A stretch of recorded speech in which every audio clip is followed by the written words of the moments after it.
guys, hope all of you are doing well. Today our topic is operating system.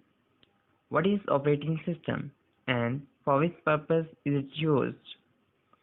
An operating system is a software which acts as an interface between the user and the computer hardware.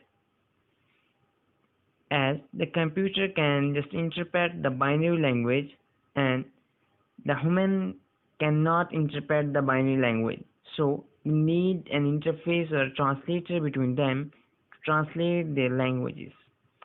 Let's take an example.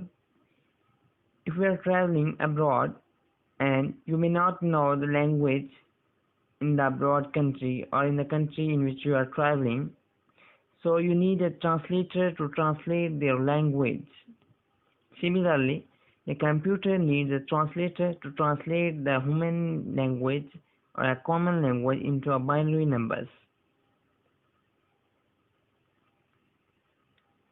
Here, the application and the operating systems are just like the translators and the translators between the user and the hardware. Here, the operating system can operate different peripheral devices and the applications, interrupts and buffers. The signals from the device or a program connected with the computer that will cause the operating system to stop and figure out what to do next and inform the software that something has to be happen.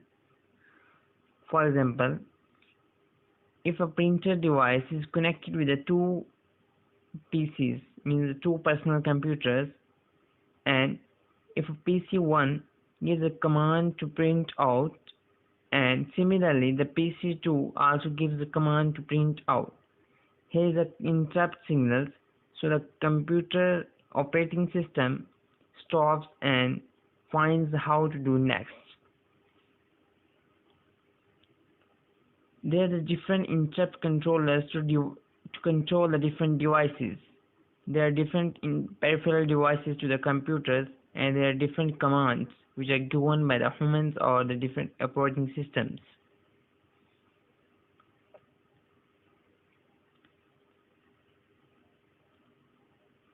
In the modern technologies, the buffer system is used. The buffer technology is the latest technology. Buffers are used in a computer as a temporary memory area, and they are essential in modern computers because hardware devices operate at much slower speed than the processor. So, in the buffers, a command is stored as a next procedure. For example, if a PC1 gives a command to the printer and similarly the PC2 gives a command, then the PC1 command will proceed first and then the PC2 command will be stored as a buffer and it will be proceeded after the PC1 command is completed.